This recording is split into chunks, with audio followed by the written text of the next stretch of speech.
لأن مقتل هذا الشاب جاء في ظروف يعني لا إنسانية، بعيدا كل البعد عن الإنسانية. شاب جزائري من أصول جزائرية زيد تم، صغير في السن، قتل بوحشية من طرف الشرطة. فكثير من الناس كانت ردة فعلهم عنيفة، وأنا سأعلق ويعني نقول وجهة نظر تاعي، لأنه من قتل نفسا بغير نفس كأنما قتل الناس جميعا. يعني الشيء اللي صار هو قتل يعني قلوب الناس، حرق قلوب الناس. لذلك كانت ردة فعل عنيفة وقوية وعفوية لدرجة كالبركان كالطوفان، يعني يكسر كل شيء ويحرق كل شيء. لذلك يعني الجزاء من جنس العمل، ولكل فعل ردة فعل يساعده في الشدة ويعاكسه في الاتجاه. هو يعني القطرة التي أفاضت الكأس، ولا الشرارة التي شعلت يعني هذا الاحتقان اللي راح يحدث في أوروبا.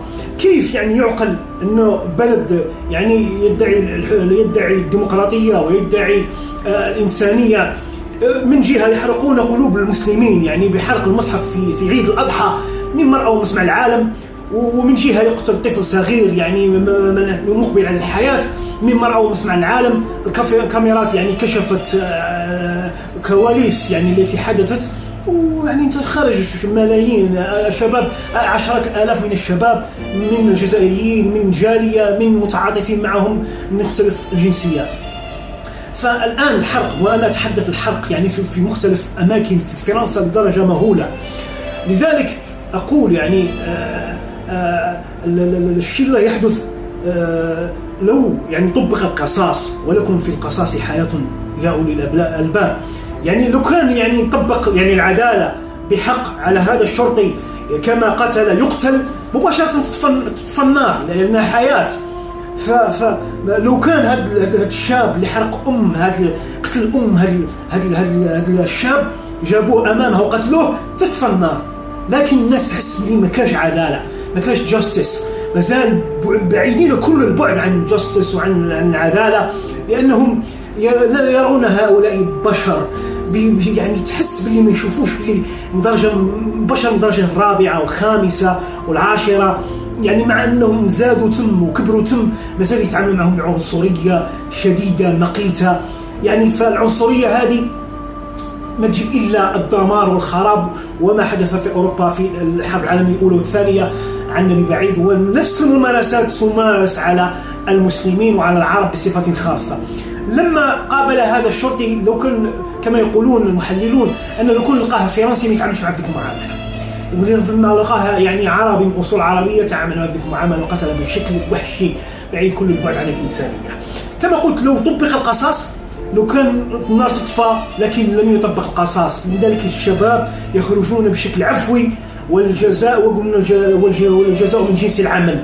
فهم يعني يريدون أن يخدعوا الحكومة، خاصة يدمرون الممتلكات باش يخدعون الحكومة، لأن كما قلت كما قتل ذلك الشاب من أصول أفريقية الجنسي الذي قتل بوحشية I can't breathe، وخرجت الملايين من الناس يعني طالبون بالعدالة لمرتكب الجريمة. فهذا المشهد يتكرر في عدة أماكن، وهو تغذية للكراهية وهذه التصرفات الغير مبررة، هي تغذية للإرهاب وللعنف ولعدم التعايش.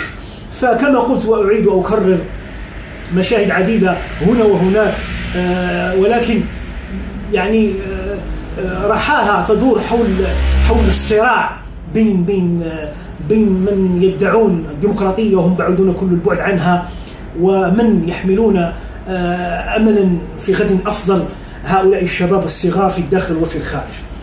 وكثير من الناس يعني يتساءلون لماذا ذهبوا إلى أوروبا ولماذا ذهبوا إلى فرنسا. من فعلت بهم هذا ومكرت بشعوبهم وقتلت أجدادهم وأبائهم ودمرت بعد الاستقلال، يعني لديها يعني تدخلات في الدول المستعمرة من أجل أضعافها واستغلال ثرواتها إلى يومنا إلى حد الساعة. كما قلت هم محتقنون، هم يكرهون هذه العقلية المتعالية المتجرفة التي تنظر في دونية للإنسان. فرب سبحانه وتعالى يقول وجعلناكم شعوبا وقبائل إن أكرمكم عند الله لتعارفوا إن أكرمكم عند الله أتقاكم. فالإنسان يتميز بالأخلاق، بالعلم، بالفضيلة، بالقيم، ماشي يعني بالعنصرية ودهس الآخر. فالعنصرية هذه متجدرة فيهم للأسف يعني الشديد، متجدرة فيهم.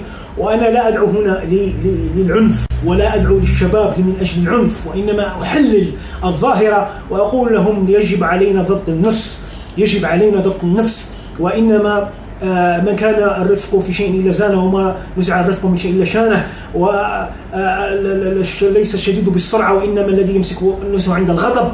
فعندما تمسك نفسك عند الغضب تتعامل بعقلك، لأن نطلب من الشباب أن يتعاملوا بالحكمة، والحكمة ومن أوتي الحكمة فقد أوتي خيرا كثيرا. لذلك نطلب من شبابنا، من مؤثرين، من أصحاب الصفحات الكبرى أنهم يضبطوا النفس، ويعني ويدعوا إلى حلول عقلانية أكثر وأكثر وأكثر. لذلك كما يقول أنه هذا طوفان، ولكن أفضل أن يكون نهرا دائم. فالطوفان يكسر كل شيء، ولكن أن يكون عندنا فكر، يعني ما عندنا حماس وحرارة لدى الجزائريين والشباب الجزائري، أن تكون مع حكمة، لأن عمل دائم خير من قليل دائم خير من كثير منقطع. ماذا بينا عندنا وهنا نطرح الحلول. يعني ما هي الحلول؟ يعني 90% من الناس اللي مشاو لأوروبا ولا فرنسا هو بدافع يعني اقتصادي محض. يعني الناس بقتش تبحث عن فرص عمل أفضل وحياة كريمة أفضل. لو كل وفروا لهم حياة كريمة هنا في الجزائر ما يمشوش يعني فرنسا، لأن بلدهم أفضل مليون مرة من بلد الغير. هذه الحلول لابد أن تطرح، وهذا الذي أفكر فيه في طرح حلول عملية على أرض الواقع. كيف نمتص البطالة ويعني نخلق فرص عمل لدى شبابنا، بعيدا أنهم يمشوا يغرقوا في البحار ولا يمشوا يموتوا عندهم بسبب العنصرية وبسبب القهر.